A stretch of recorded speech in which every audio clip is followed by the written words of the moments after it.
O que me chama a atenção, eu tô bem papo de boteco, tá? Sem problema. Eu sei que você é um poeta.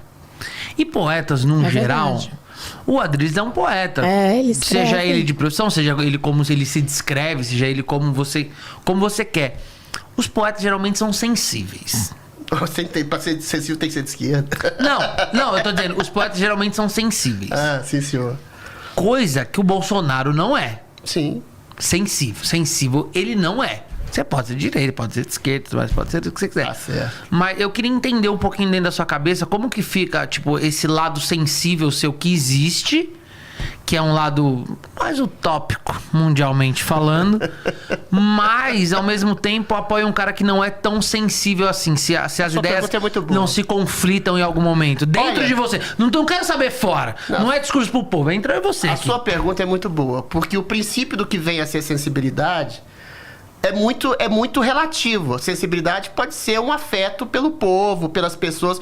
Eu acho assim, em nome dessa pseudo-sensibilidade, pessoas têm sido canceladas porque são chamadas de racistas, nazistas, fascistas. Eu vou dar um exemplo, por exemplo. Se hoje você fala, sei lá, em humor negro, em denegrir, em, sei lá... Judiar até que é um termo pesado. Esse realmente tem um lugar de preconceito. As pessoas são canceladas, vistas como racistas, como pessoas que não gostam de negros.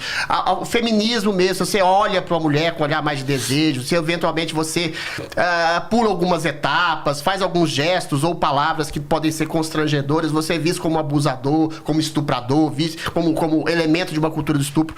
Essa ultrassensibilidade é que me deixa sensível aos exageros de uma esquerda identitária que passou a demonizar as pessoas e dividir pessoas entre boas e más. Negros são bons, brancos são maus, mulheres são boas, homens são sempre abusadores, gays são legais, os héteros são culpados pela cultura machista, chauvinista, hedonista que domina o mundo. Mas então, isso não existe nos dois tipo lados? de esquerda identitária, calma, eu vou chegar lá, eventualmente transformou a sensibilidade num instrumento que se converteu naquilo que a gente chama de politicamente correto, que persegue pessoas e massacra pessoas. Ou seja, é a pessoa... Ninguém diz que negros ou mulheres ou gays não sofreram discriminação histórica. Isso é fato, Sim. Mas assim, é o cara que se coloca no lugar de vítima pra conseguir massacrar o outro sem poder sofrer represália. Então, é exatamente isso que você chama de sensibilidade, que eu chamo é uma sensibilidade meio hipócrita e perversa, que foi usada por uma esquerda identitária que domina a cena sociocultural, não só brasileira, como mundial, hoje em dia,